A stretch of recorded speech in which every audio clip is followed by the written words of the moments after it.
ଆଠମଲ୍ଲିକ ସହରଠାରୁ ପ୍ରାୟ 15 କିଲୋମିଟର ଦୂରରେ ମହାନଦୀର ଠିକ୍ କୂଳରେ ବିରାଜମାନ କରୁଛନ୍ତି ମା ପିଣ୍ଡକୀ। ଏଠାରୁ ହିଁ ଆରମ୍ଭ ହୁଏ ବିଶ୍ୱ ପ୍ରସିଦ୍ଧ ସାତକୋଶିଆ ଗଣ୍ଡ। ପୂର୍ବ କାଳରେ ଯେତେବେଳେ ସଡ଼କ ପଥ ନଥିଲା, ମହାନଦୀ ହିଁ ଥିଲା ବ୍ୟବସାୟର ମୁଖ୍ୟ ମାର୍ଗ। ଆଉ ସେହି ସମୟରୁ ହିଁ ଆରମ୍ଭ ହୋଇଥିଲା ମାଙ୍କୁ ନେଇ ଅନେକ ରୋଚକ ଲୋକକଥା।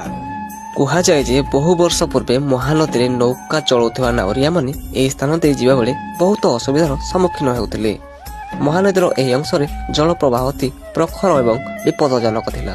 ଲୋକମାନେ କୁହନ୍ତି ଦିନେ ଜଣେ ଭକ୍ତଙ୍କୁ ମାଙ୍କ ସ୍ୱପ୍ନାଦେଶ ହୋଇଥିଲା ଯେ ସେ ସେହି ପାହାଡ଼ ପାଖରେ ବିରାଜମାନ ଅଛନ୍ତି। ଯଦି ନାଉରିଆମାନେ ତାଙ୍କୁ ସମ୍ମାନ ଜଣାଇ ଏବଂ ପୂଜାର୍ଚ୍ଚନା କରି ନଦୀ ପାର ହେବେ, ତେବେ ସେମାନଙ୍କର କୌଣସି ବିପଦ ହେବ ନାହିଁ।